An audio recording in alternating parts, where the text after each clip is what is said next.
This is Sarah Heredia, and you are listening to the Freely You podcast. Our time together is meant to inspire you to think bigger and empower you to live your life in a way that makes you proud to be you. I believe that the only box you should fit in is the one that you build for yourself, and I'm here to help you lay the foundation. My journey has taught me that we all deserve to create our own definition of success while meeting ourselves with love and a playful curiosity. My goal is to provide practical tools and fresh perspectives so you can rewrite your story, start living your life on purpose, and ultimately become more freely you.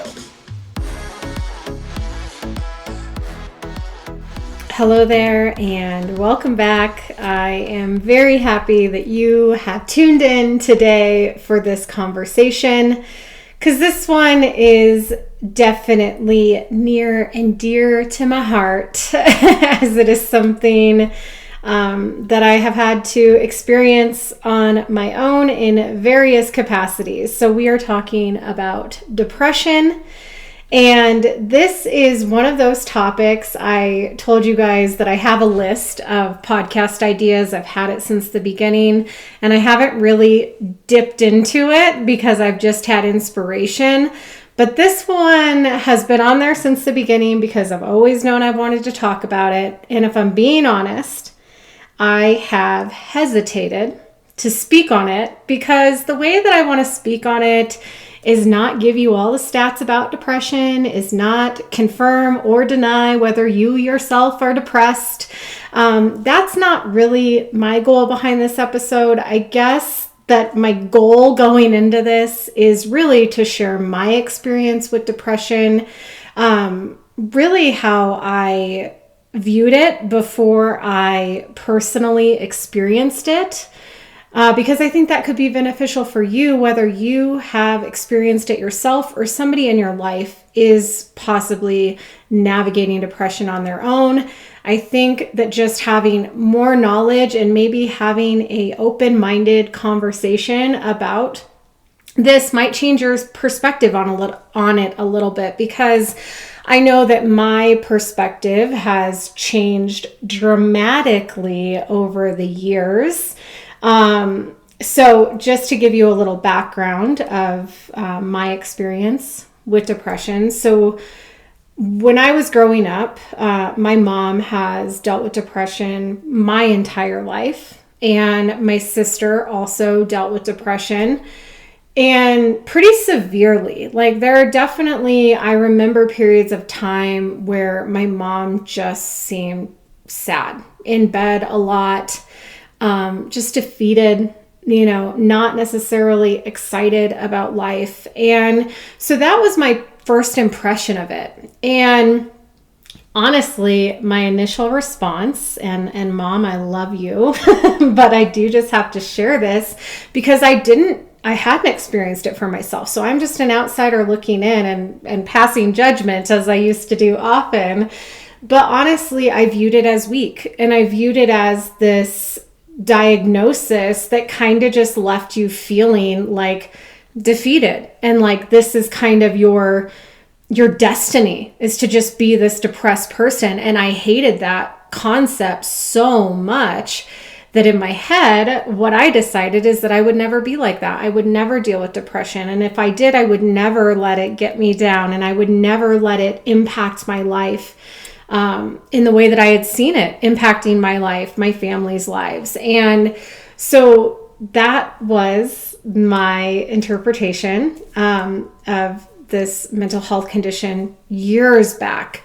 And so I was very aware that this is something that people navigate. I was very aware that there was solutions for it, that there were medications out there that you could take that would help. And both my mom and my sister did that. And I did see dramatic improvement from that. I am, I guess, still to this point, somebody, I don't love modern medicine. I don't love the idea of being on a pill for the rest of my life. That doesn't really sit well with me. So that's been a challenge for me as I personally have navigated depression. So fast forward to let's call it 2017-ish, is when I was seeing a therapist, And my therapist is actually the one that identified that I was, in fact, dealing with depression. And at the time, I actually did not think that I was depressed. I thought I was irritable. I thought I was an angry person. That's what I really thought, honestly. Because for me, a lot of my symptoms when I first, was diagnosed with depression, really what I was experiencing, it wasn't like this sadness or like this ability, not having the ability to get out of bed. That was not my experience. It was very much that I was just very frustrated and very irritable and very angry all the time.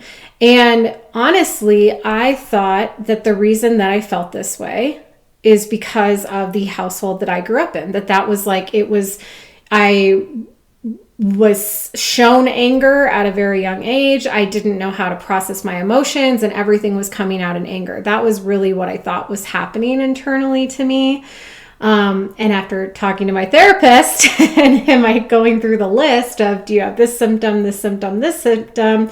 As I was checking every single one of the symptoms off, he's like, yeah, I think you're depressed. And honestly, at that point, it was such a relief to hear that for me, because I don't think that anybody wants to feel unhappy. And that is really who I want to speak to in this episode. If you are somebody that doesn't just wake up and feel naturally happy, if happiness is not your most constant state, I really want to speak to you, because I want you to know that number one, you're not alone. And number two, there's nothing wrong with you. Because I know that when I felt like that, when I was identifying like joy and happiness just doesn't seem to come easily for me, that was really disturbing, honestly, because I am such an optimist, and I am somebody that I want to have, big hopes, big dreams. I want to think that the world is a good place and people are inherently good. And these are things that I want to believe. But then to not feel happy on the inside a lot of the times, it felt like, I don't know the best way to describe it, but it made me feel like less of a person, because I couldn't just be happy like a lot of the people around me. And it made me feel like an odd man out. And it definitely made me feel like there was something very, very wrong with me. So it really was a relief when my therapist told me that. I followed up at the doctor, and that was when I decided to get on medication, which was a very big decision for me. Because I had this view of depression as like, you can beat it. It doesn't have to be your reality. It's a choice. I don't need to rely on a medication for how I feel. And it felt like I was going against all of those beliefs that I had, and really surrendering to, this feels bigger than me right now. And I actually do need support. I need something that's going to help me mentally. And so I'm sharing that part with you as well, because I know for me, and I've had friends that have went through the same thing with different mental health issues. I think that we can be very reluctant to wave the flag and say, I need help, to identify that maybe we are dealing with some of these mental health symptoms. And I think that a lot of us are really hesitant to get on medication. I am not a doctor. This is not medical advice in any way, shape, or form. What you do is your business. But I just want to tell you my experience with deciding to take medication as a solution for my depression. And I really, that like 2017 was probably the peak of my career, just sucking the life out of me. And so that was a huge part of it. But I also know that I had postpartum depression with my first daughter. It just wasn't talked about then. It wasn't identified then as like this common thing that, people know about, people talk about, people want to help you with. That was not the case. So really I sat in a lot of like just my own feelings and emotions, feeling again like something was wrong with me as a mother, that I was feeling disconnected and that I wasn't excited about my motherhood. And really I was just depressed. And so I want to normalize that, because I think that it often is when we identify as having a mental health issue, we feel like it means like there's something wrong with us. And that's just not the case. And for many things, it's temporary. And I know for me, it has been. So fast forward to 2017, my job sucks. Life is hard. It feels hard. And so I see the therapist, see the doctor, and I decide to get on medication. And honestly, it was life-changing for me. Thank God I did that. I'll just say that. Knowing the next year to 2 years that I had, thank God I was on that medication, because I don't know what would have happened to me if I had not gotten that support at that time. So for me, my experience with medication, it was incredibly helpful. It was literally the next day. They said it could take weeks before I felt a difference. It was like the next day, the sun was shining brighter, the birds were chirping louder. Everything shifted for me. And I felt so much better about that. And so if you are somebody that has like debated medication, but doesn't like the idea of it, doesn't like the concept, maybe it does make you feel weak, like it made me feel weak. I want to share that because it's different for everybody, of course, but from my experience, it was incredibly helpful. Now, as I mentioned, I am somebody that doesn't want to be on medication for my whole life. So I have had spurts since then that I have came off depression medication, and I have also went back on it. So currently I am taking antidepressants, and currently I am about to start weaning myself off of them again because I feel at a really good mental state. And I think that that's where I'm at right now. So that is my experience with depression in a nutshell. But I want to share some of these the symptoms that a doctor is looking for, a therapist is looking for when they're diagnosing you as depressed. Because again, for me, I wasn't sad. I wasn't staying in bed every day. I wasn't crying all day long. It wasn't any of those things. So I was having a hard time identifying that this is what I'm actually up against here. And I think that's when we don't know what we're up against, that's when we feel really broken. That's when we feel really defeated, because we don't know how to solve it. We don't know how to move through it, because we don't know what the answer is, and we don't even know what our diagnosis is. But there is no test to test you for depression. There is no foolproof test to say, yes, you have depression, no, you do not. Basically, it's a process of elimination, checking other things that they can check in your blood work that you don't have, and then identifying that you have all these symptoms of depression. And so there is no test to say if you have it, if you don't, if you've been healed from it, if you're no longer experiencing it. There's no real way to tell that definitely besides how we feel. And that's what I want to talk to you about. That's where we're going to wrap it up today, is really talking about, but how do we find that happiness when it's not coming on its own and we have to work for it? So before we go there, let me just tell you symptoms of depression, because maybe you have been feeling off and you don't necessarily know if this applies to you or not, because I know that I was surprised by some of the symptoms. So symptoms can include trouble concentrating or remembering details, or troubles making decisions. This was me. So just indecisive. Could not decide what I wanted to eat, what I wanted to wear, what I wanted to, like if I wanted to change my career, a big decision like that, absolutely not going to take it. So indecisive, so unsure of myself. Feelings of guilt, worthlessness, helplessness. That is, again, that like defeatedness, pessimism and hopelessness, not having that like joy and excitement for life, insomnia, having trouble sleeping or sleeping too much, any shifts in your patterns with your sleeping, crankiness or irritability. That was a big one for me, that irritability, restlessness, loss of interest in things that were once pleasurable, not enjoying the things that you used to enjoy, and that includes sex, loss of libido. That is definitely a sign of depression. overeating or having a loss of your appetite, any change in your appetite, having physical pains, aches, pains, headaches, cramps that seem to be constant, but you don't have an explanation for, digestive problems that aren't getting better, feeling sad, anxious, or empty, suicidal thoughts, or loss of pleasure in life.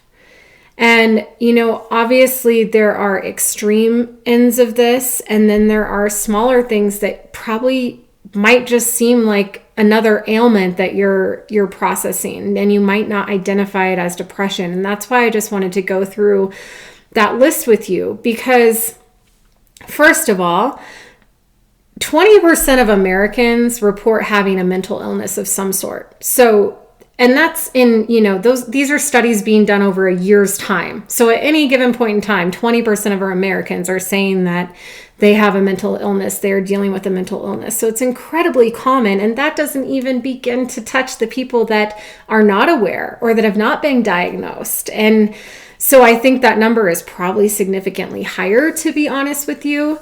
And the thing with depression is that it is not a permanent diagnosis. They do think that it's genetic. That is, studies have shown that if somebody in your bloodline was depressed, you are more prone to being depressed.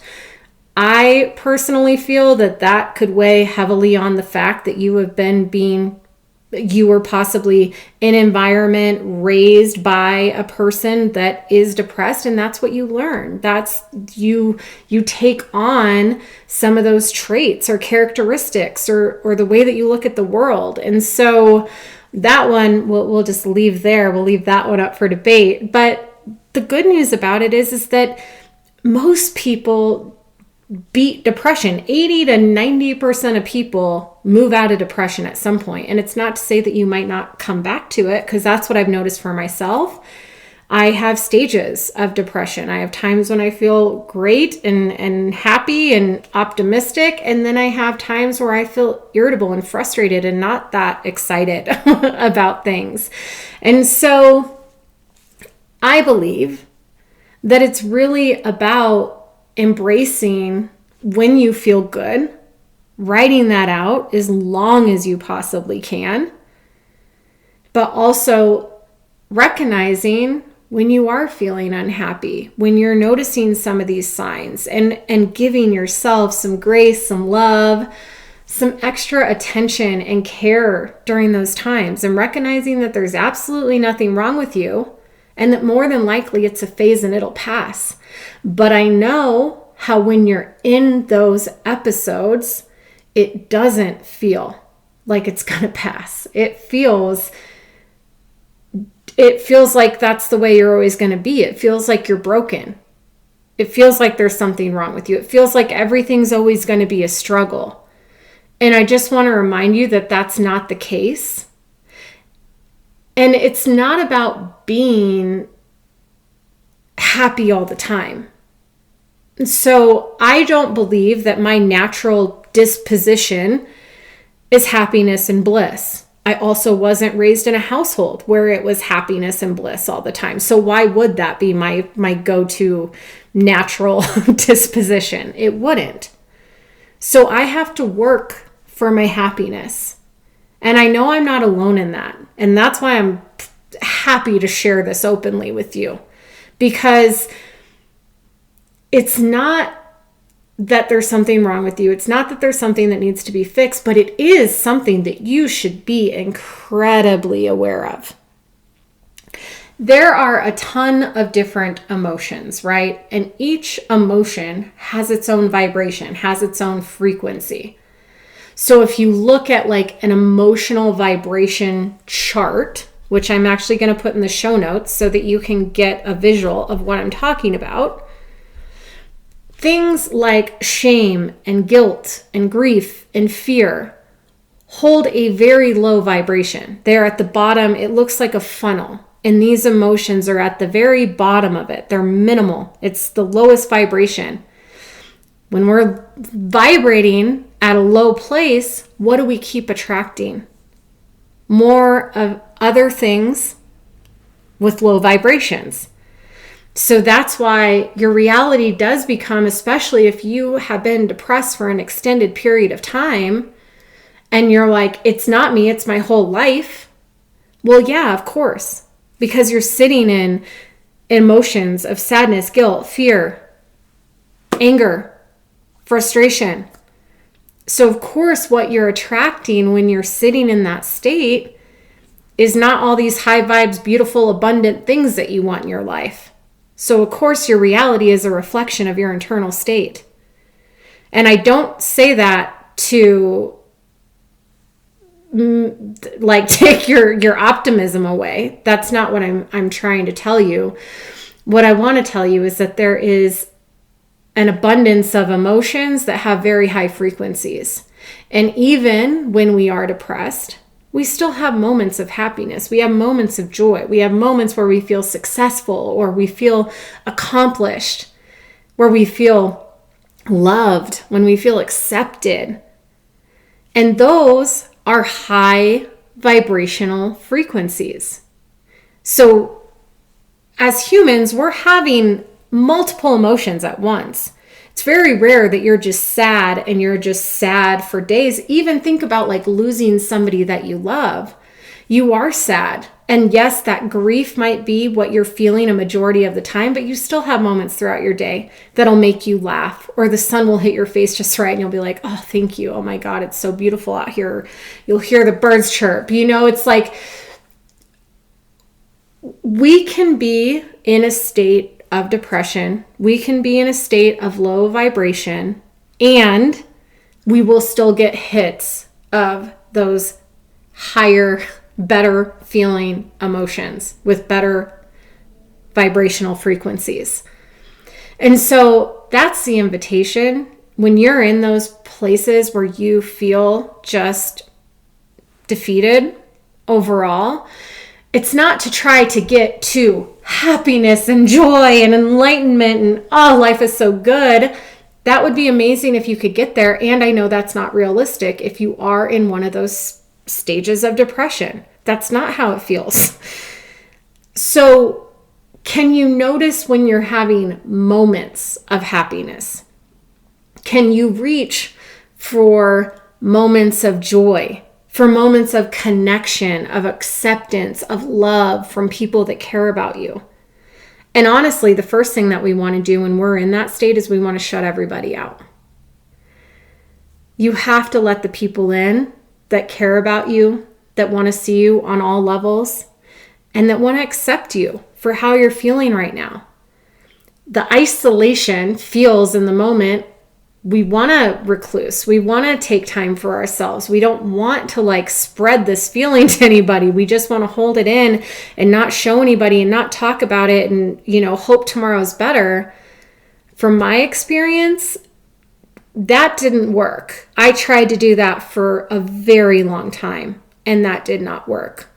When I started to heal from my depression, it's when I started talking about it. And let me tell you, that was not easy. When I got on medication, I felt very ashamed, you guys, when I went to the doctor and was prescribed the medication. Now, the day I started taking the medication, all that shame went away because I was like, oh my dear Lord, like, what? Thank you. Thank you for this. And why was I fighting against it so hard? Like, it's okay that I needed the support right now. But I understand that when you're in it, it doesn't feel good to talk about it. And I do understand that. But you have to fight for it truly. And I'm not saying that if you can't, it means any less of you. But I know how it is to feel like nothing's getting better, nothing's changing. You are so frustrated with the fact that you just can't be happy, that you just can't wake up and be happy. And it's in those moments where you feel so defeated and it feels like nothing's ever going to change, nothing's going to shift for you, that you have to fight for it. You have to fight for the connection. You have to fight for the love. You have to let somebody in. You have to find things that make you feel excited about your life.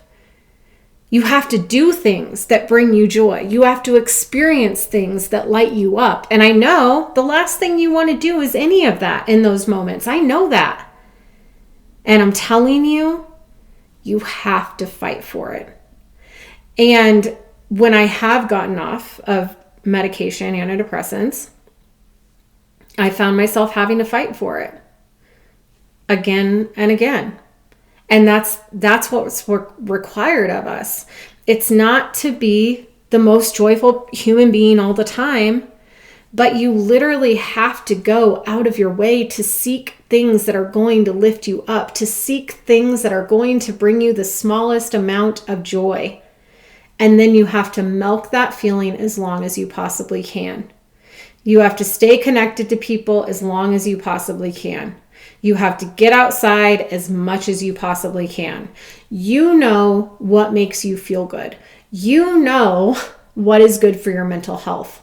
I know that about you. I know that about every single one of us. And if you're like, no, I actually don't, you do. You just don't know yourself well enough. You're just not connected to yourself enough to know. But you do. You have all the answers that you need. And so that's an invitation to get clear on that, to get connected to yourself in that way.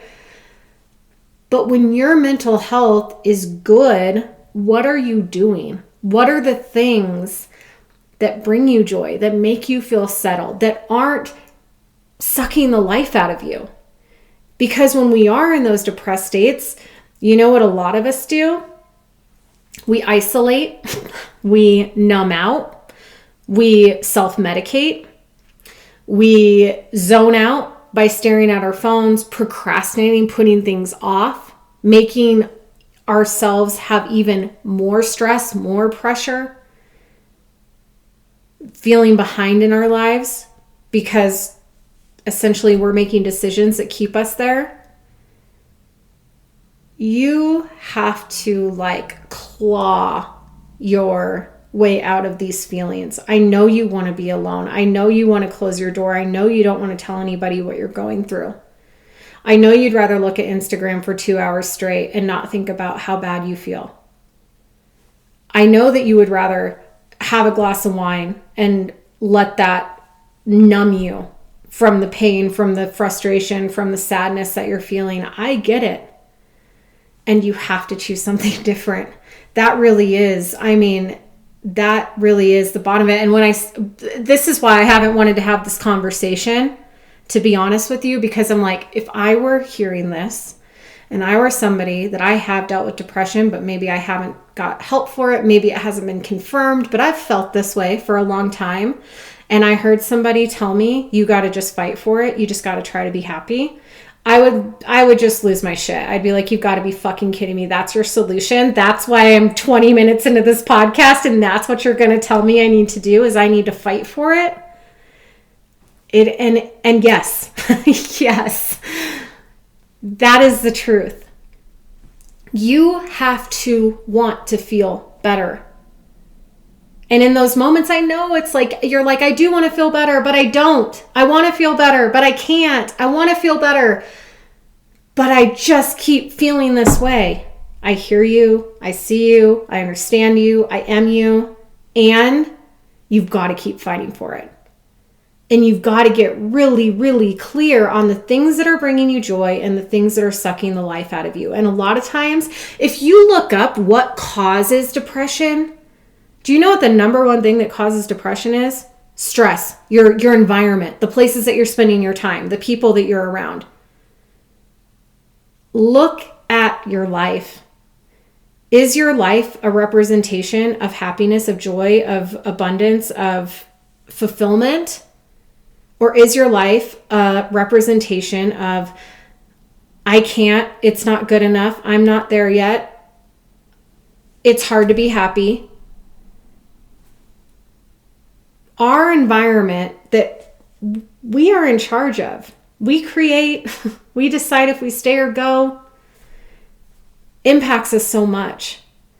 So if your current situation feels depressing, you're not going to get out of depression until you shift something, until you shake something up. And that is what it is a lot of times, is it's number one, admitting I feel like shit and it feels out of my control. I am having a hard time being happy right now. Happiness does not come easy to me. That's not easy to admit. That's step one. And then step two is choosing to do something about it, choosing to fight for your happiness. And if you have kids, I fight for my happiness for them every single day. Because just like that stat that, depression is technically genetic, I believe it, but also so much of that is learned behavior. So much of that is the environment that we're growing up in. If you are a parent, you have to take this conversation to heart. You have to fight for it for your kids. You have to create a healthy, happy environment for your kids and let that be your guiding light. And if that feels impossible right now, I get it, because I will tell you, for me, that is when it was so evident that something was off, because it was coming out in my motherhood. I was feeling so frustrated. I was feeling so just short-tempered. And I knew that was the exact opposite of the mother that I so deep down wanted to be. So I get it if that doesn't feel easy. And that's the thing. It's not going to feel easy. Fighting to get on the other side of this, it's not easy. But I believe it's possible for most of us, if not all of us. But it takes your focus, it takes your concentration, and it is about raising your frequency. It's about choosing a better feeling emotion, finding a better feeling thought. And it starts the second you open your eyes in the morning. I know when I was at the peak of my depression, I was also in a very high stress situation with my job. And I would immediately get up, check my email, and then, the to-do list starts. My mind starts racing 1,000,000 miles a minute, consumed. I didn't take time to think a happy thought. I didn't take time to take a deep breath or connect with my body.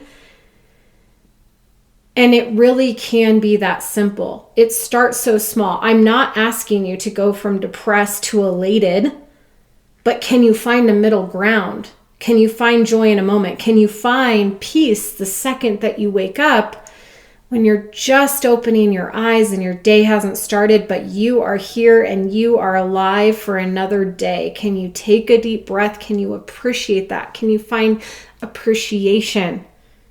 Can you find acceptance? Can you find acceptance for, I am feeling depressed, I am feeling sad? Even that is a higher vibration than depression itself. Can you find optimism? Can you think about things that you're excited about? Can you create things in your life that you are excited about? And that really is the gist of this conversation, is that everything I've learned about depression my entire life, witnessing it, processing it in some way, shape, or form, is that you have to be determined to beat it. And you have to focus on it constantly. And you have to continue to reach for a better feeling thought, for a better feeling emotion. And you have to create that for yourself by doing things that light you up, by surrounding yourself with people that lift you up, by doing things that you don't want to do at all in the name of getting to the other side of this depression. You're working for your happiness. And I know that that's not always possible on our own. I know that there are extreme circumstances of depression. I understand that. And there is professional support available for that as well. Like, it's just that we feel, for whatever reason, that this is something that we have to take on alone, that we don't want to share with other people. We don't want to be perceived as weak. We don't like the fact that we don't feel happy. Of course, we're not shouting that from the rooftops.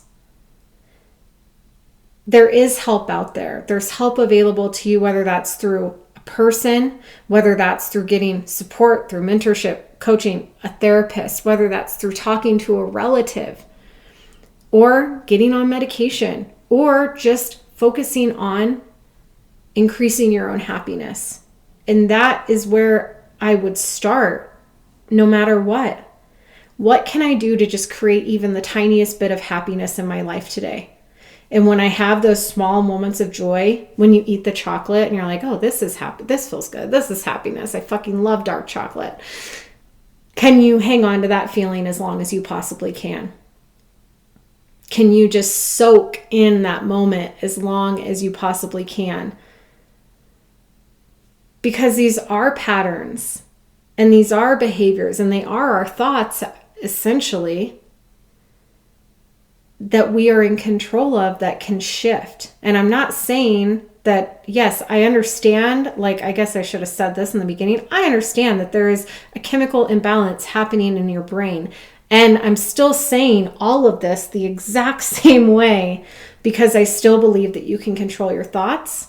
I still believe that you can control your beliefs. And I freaking know, and you know as well, that you can control your actions. And I believe that if you take ownership of that, if you feel empowered by that, you can shift the state of your mental health. I believe that with all my heart. And I believe that the more you connect to your body, the easier it's going to be for you to do that. Now, of course, if this is something that you are navigating, I would love to support you on the level that I'm able to. I would never try to help you on a level that I'm not qualified to help you. But as far as connecting with your body, I think that's the first place to start, and finding more joy in your life. I think those two things alone, you will find some sort of relief from what you're feeling. Now, if you are somebody that maybe you don't deal with depression on your own, but you have loved ones in your lives that are navigating this, the best advice that I could give you is just to listen and to recognize that you probably will never understand exactly what they're going through. I know that I didn't. I had absolutely no empathy for my mother or my sister until I had to deal with this myself. And then I understood, oh, this is out of my control. Oh, this does feel beyond me. Oh, I do want to get support. Just being accepting of the people that you love and where they're at, that is more than enough. Talking to them, letting them know that it is safe to say the way you're feeling to them. Or it's safe for them to tell you the way that they are feeling. That's huge. Because the first thing that most of us do when we're feeling this sort of way is we start isolating, we start shutting down, we start locking it all up so that we don't want to project it out into the world. So we hide it most of the time. So just being that support, just being that listening ear, just accepting the people that you love for where they're at and trying to help them bring more joy to their life as well. You know, a little act of kindness, a little bit of love, a little bit of understanding goes a very long way to somebody that is in this situation. You know, and I think for me with my diagnosis, it was like, finally I could tell my husband, like, see, I'm not crazy. Like, I'm not just irritable all the time. Like, I'm depressed. This is something that like feels bigger than me right now. And to just be able to say that, it like shifted everything in the way that he was coming at me. You know, all of a sudden he has this understanding. Oh, she's not just like being a bitch today. She actually is going through something. And then he could support me through that. But our loved ones can't support us if they don't know what we're going through. So open yourself up to these conversations, open yourself up to the idea that there is support, and definitely open yourself up to the idea that this is not a permanent diagnosis by any way, shape, or form.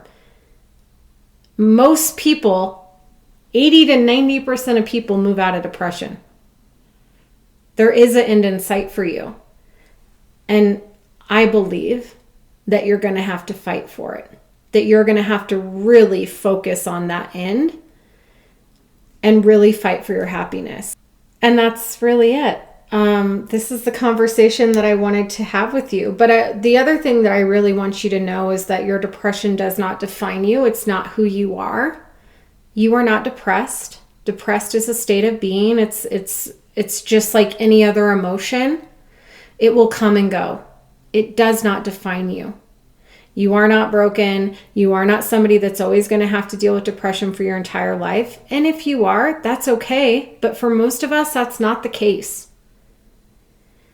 And I think that the reason I was hesitant to have this conversation is because I am currently on antidepressants and I am going to be getting off of them, probably starting tomorrow, to be honest with you.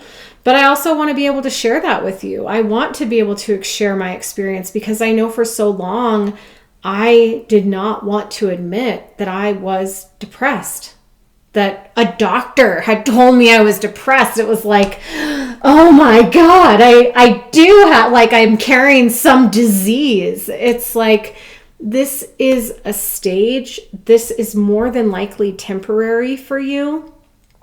And you just have to work for it. But the first thing you have to do is accept that that's where you're at. So I look forward to sharing more of my journey about this. I am very much an open book about my own journey with depression, medication, all the things. So if you do ever want to sidebar on that, if you have questions, if you have comments, I would love to welcome those in. I want to be a support for you in that way. And I want to be hopefully a beacon of light for you. I want you to know that there is hope and that with a little commitment on your end and maybe shifting some things in the way that you're showing up, getting out of your head and into your body, I believe that there absolutely is a solution for you. So this is a message of encouragement, of empowerment, and just of community. You're not alone. You are not alone in your struggles. You are not alone in the way that you feel. And there is nothing wrong with you if happiness does not come easy for you. I want you to know that. And it's okay to fight for it. So keep showing up one day at a time. Do the best you can. That's all that you can do. And keep going. And reach out if there's any way I can support you. I love you, and I appreciate you showing up for this conversation. To those of you that tune in every single week, thank you. I hope you already know just how much I love you. If you are just finding me or just stepping into my work, welcome. I am so happy that you are here. You can find more of me and my work on Instagram at Freely Sarah Heredia. I also am hosting a women's self-discovery retreat May 20th through 22nd at the most fabulous location here in the Rocky Mountains of Colorado. And I still have space for you to join me there. If you are looking for more consistent support and community, I want to tell you about my women's group, The Nest. We offer a monthly membership where you have access to the entire community of amazing women who are doing big things and crushing life, plus all the calls that we have throughout the month. Or you can drop into any single call that we have that interests you. So you can find more on all of this and all of my work through the link in the show notes. But no matter how long you have been with me, thank you for being here. And truly, I would love to see more of you.